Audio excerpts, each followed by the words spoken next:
Number 6.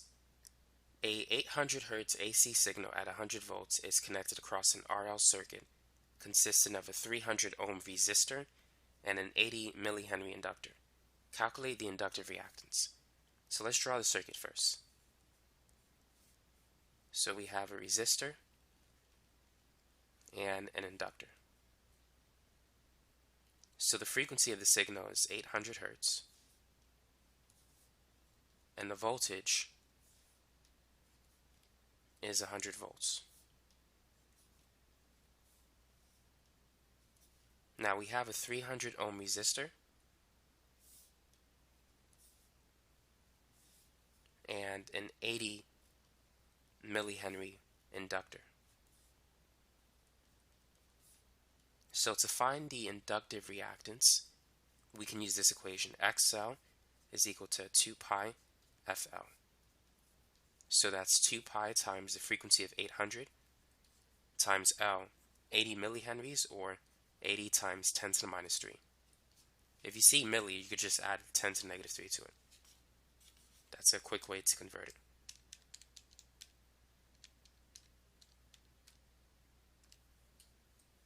So XL is equal to 402 ohms, or 402.1 ohms. Now let's calculate the impedance. The impedance is going to be the square root of R squared plus XL minus XC squared. Since there's no capacitor in the circuit, XC is 0. So R, the resistor, has a value of 300 ohms, and XL is 402.1.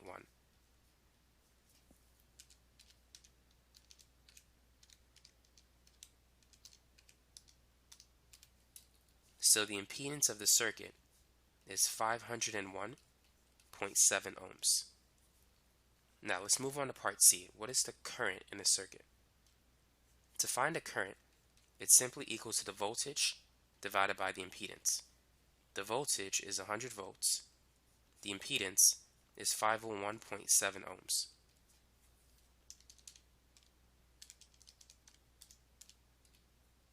So this is equal to 0.199 amps. So that's the current in the circuit. Now what about part D? What is the phase angle? To calculate the phase angle, we can use this equation. Arctan XL minus XC over R. So in this case, XL, we can see that it's 402.1. XC is 0. And R, that's 300 ohms. So arctan 402.1 divided by 300. Make sure your calculator is in degree mode, by the way. This will give you a phase angle of 53.3 degrees. Now there's another way in which we can calculate the phase angle.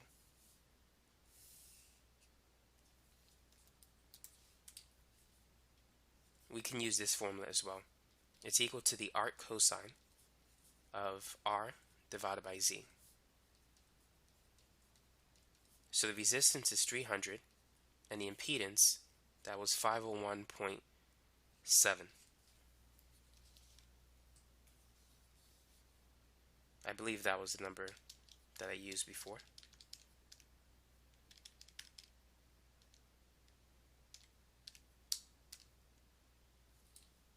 So if you type in arc cosine 300 divided by 501.7, this will give you the same answer of 53.3 degrees. So that's the phase angle. Now what about part E? Calculate the power dissipated by the circuit. A simple way to do that is to use this equation. It's I squared times R.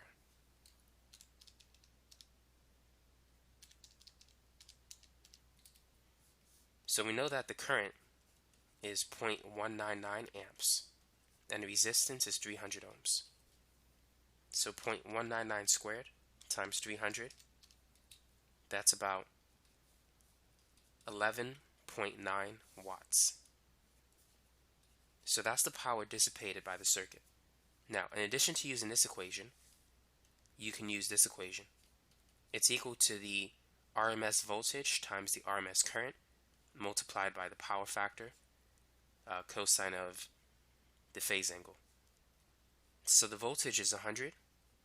The current in this circuit is 0.199 times cosine of 53.3.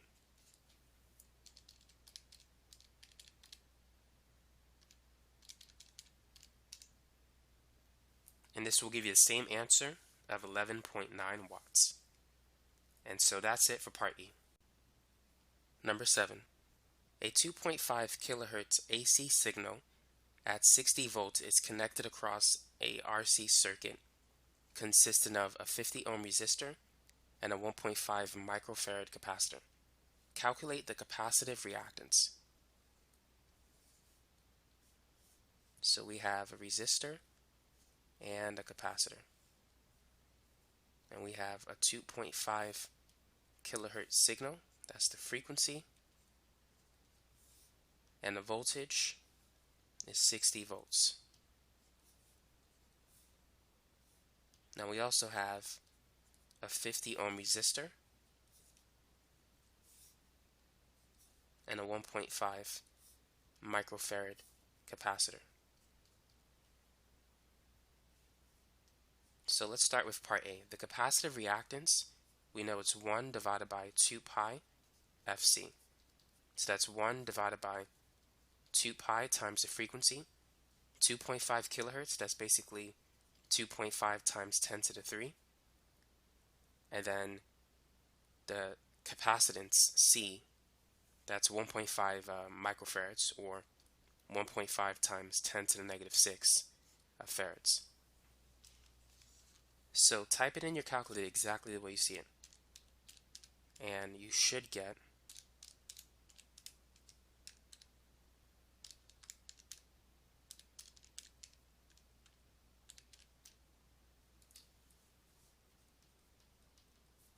42.4 ohms.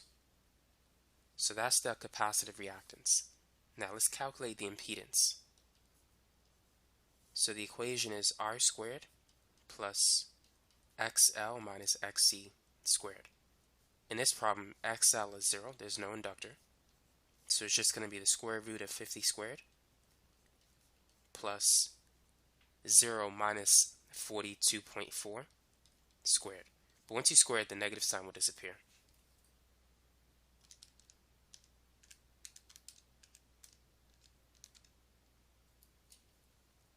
So the impedance is about 65.6 ohms. Now once we have the impedance, we can calculate the current.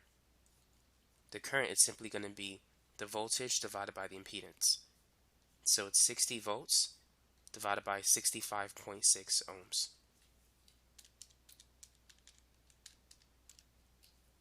Which is about 0.915 amps.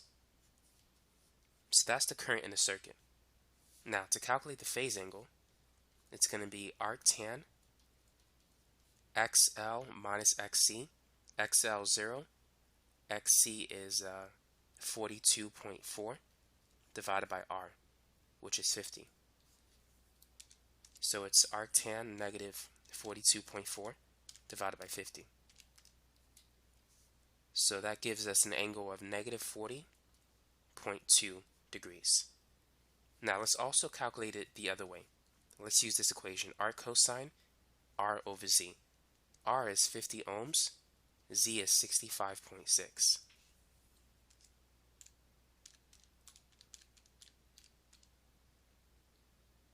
And this will give you a positive angle, which is about 40.3. So which one is correct? Is the answer negative 40 or positive 40? It turns out that the phase angle is negative for any RC circuit. For a circuit that's more capacitive than inductive, the phase angle will be negative. For an RL circuit, the phase angle should be positive. Now, let's focus on part E. let's determine the power dissipated by the circuit.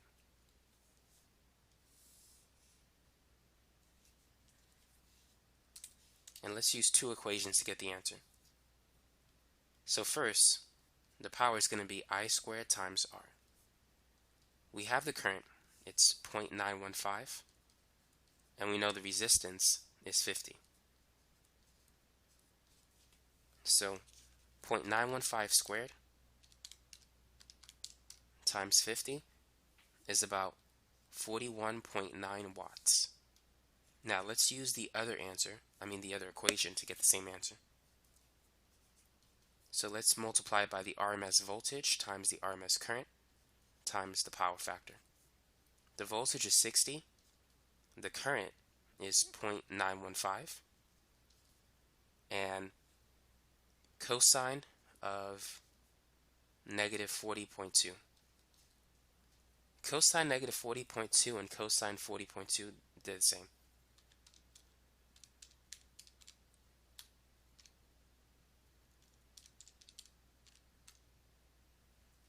This will give you the same answer of 41.9 watts. So you can use both equations to calculate the power dissipated by this circuit. Number 8.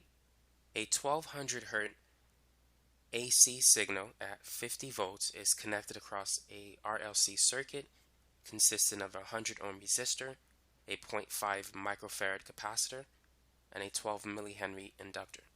Calculate the inductive reactance. So if you wish to draw a circuit, we have a resistor, we have an inductor, and a capacitor. So that's the circuit that we have in this problem. So the inductive reactance, XL, that's going to be 2 pi FL.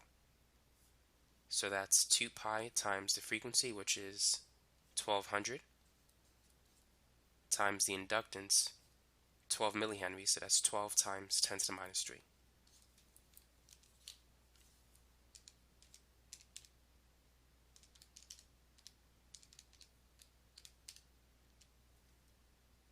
So that's going to be about 90.5 ohms. So I'm going to put the inductive reactance right next to the inductor. Now let's calculate the capacitive reactance, XC. This is equal to 1 divided by 2 pi FC. So it's 1 divided by 2 pi times the frequency of 1200 times the capacitance, which is 0.5 times 10 to the minus 6.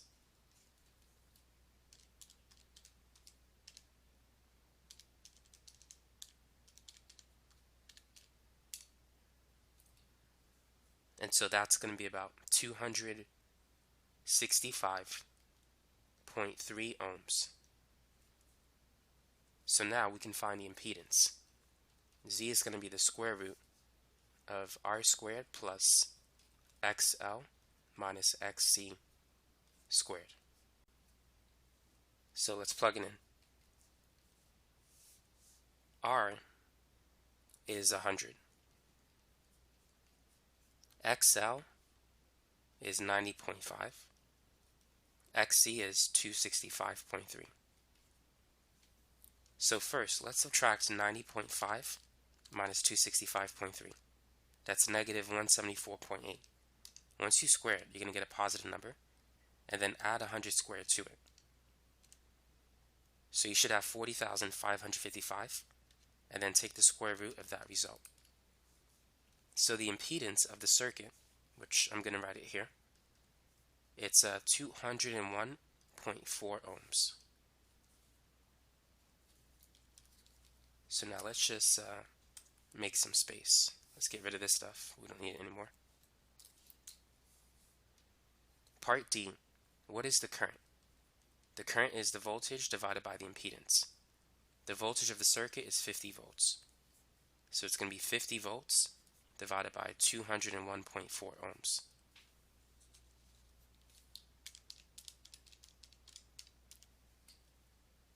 So that's 0.248 amps. Now that we have the current, let's calculate the phase angle. So the phase angle is arctan XL, which we know it to be 90.5, minus XC, which is 265.3, divided by R. And R is 100 ohms, which is given to us in the problem. So notice that XC is larger than XL. So the circuit is capacitive, which means that the phase angle is going to be negative. So arctan 90.5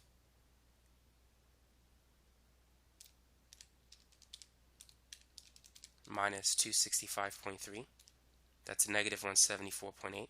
So it's arctan negative 174.8 divided by 100. And you should get an angle of negative 60.2 degrees. So that's the answer to part E. Now the last part, the power dissipated by the circuit, is simply equal to I squared times R.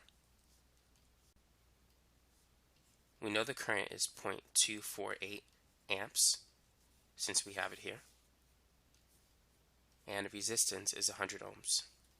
So 0.248 squared times 100. That's going to be about 6.15 watts. Now, just to confirm our answer, just to make sure that it's correct, let's calculate the power using the other equation. If the two answers match, that means that we've done everything correctly. If they don't match, we messed up somewhere. So the RMS voltage is 50 volts. The RMS current, 0.248 amps. And then it's going to be cosine of the phase angle, which is negative 60.2. So 50 times 0.248 times cosine negative 60.2. That's equal to the same thing, 6.16. Now, the slight difference is due to rounding intermediate answers. So if you plug in exact answers, these two should be exactly the same. But they're very close enough, so that's it for this problem. Now, let's go ahead and calculate the voltages across every element.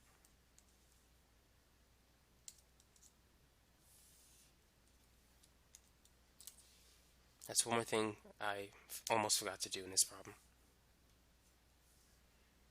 Now, 50 divided by 201.4, we rounded to 0.248, but let's use 0.2483 to get a more accurate answer. So first, let's find the voltage across the resistor. Then we'll find the voltage across the inductor, VL, and also the voltage across the capacitor. The voltage across the resistor is simply I times R. The current is 0.2483, and the resistance is 100 ohms. So that's going to be 24.83 volts. So that's the voltage across the resistor. Next, let's find the voltage across the inductor. It's going to be I times XL. So the same current of 0.2483 times the inductive reactance of 90.5.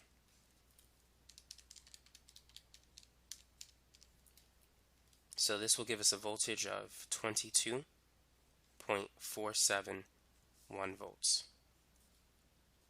So that's the voltage across the inductor. Now the voltage across the capacitor, the magnitude is going to be the current times XC. So the current is 0.2483 and the capacitive reactance is 265.3. Here it is.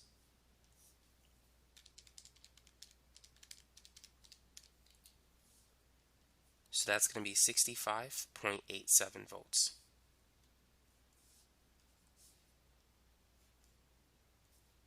In a DC circuit with resistors, the voltage drop across each resistor typically would add up to the voltage of the source. But in an RLC circuit, it's different. If we add up these three voltages, they do not add up to 50. Notice that the voltage across the capacitor is greater than the source voltage of 50. So these voltages are related by a different equation. Vs, the voltage source to 50, does not equal VR plus VL plus VC. That doesn't happen in this circuit, but rather they are related to each other by this equation. Vs squared is equal to VR squared plus VL minus VC squared. The same way as Z squared is equal to R squared plus XL minus XC squared. Now let's go ahead and check to make sure that all of our answers are correct. So Vs is 50 squared, VR is 24.83 squared, VL, that's 22.471, minus VC, which is 65.87, and then squared. So first, let's get rid of some stuff.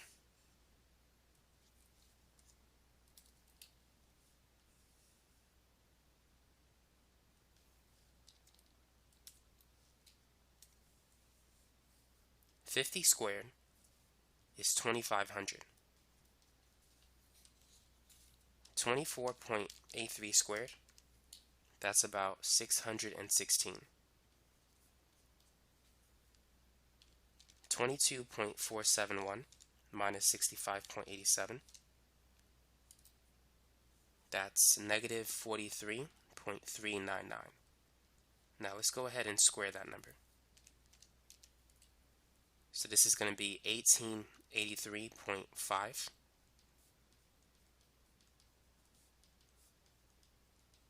And if we add it to 616.5, we can see that 2500 equals 2500. So the voltages across the resistor, the inductor, and the capacitor is related to each other by this equation.